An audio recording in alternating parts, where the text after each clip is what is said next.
Manish, stay with us. In fact, more breaking news coming in. Tensions have escalated during the Jharkhand students' protest in Ranchi after AISA President Neha Bora was targeted in an ink attack during a march.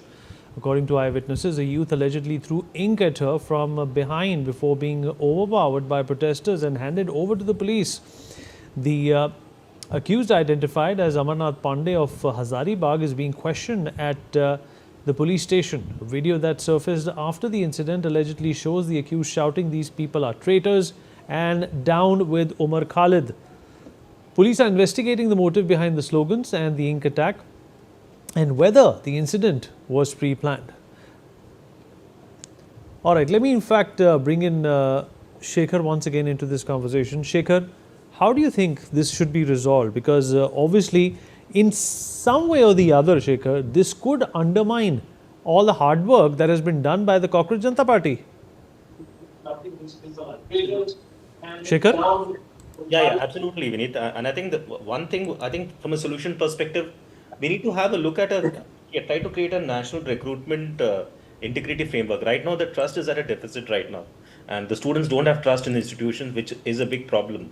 Irrespective of the party, irrespective of the government, they are having a big problem in the trust. You cannot have a solution where students go on a protest and then and they go on an indefinite strike and the government has to come down and meet them. We should not have a situation like that. I think what's really important is having a national recruitment integrity framework, which looks at which uses artificial intelligence, which also uses giving us dashboards in terms of vacancies, in terms of what positions are open, what positions are closed, having an independent third-party oversight also. I think what's also important is having an independent recruitment, ombudsman, somebody who's neutral, who can actually look at this from a third-party perspective. Because here, I think students need an institution that they can trust. The third thing is, they should shift from protest politics to performance governance. I think what's really important is government should engage with the students. Government is not engaging with the students. They're engaging with the students after the damage has been done.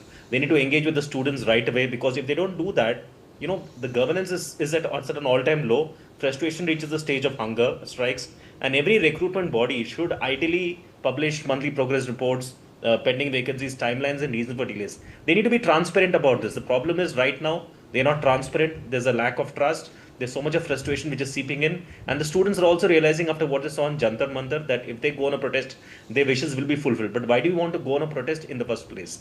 That means there is a lack of trust, there is a lack of governance, there is a lack of integrity, there is a lack of ownership, which is extremely sad. If you want to be a super developed economy in the next 40-50 years, you can't be in a position where your institutions have no integrity at all. And that is exactly what's happening right now.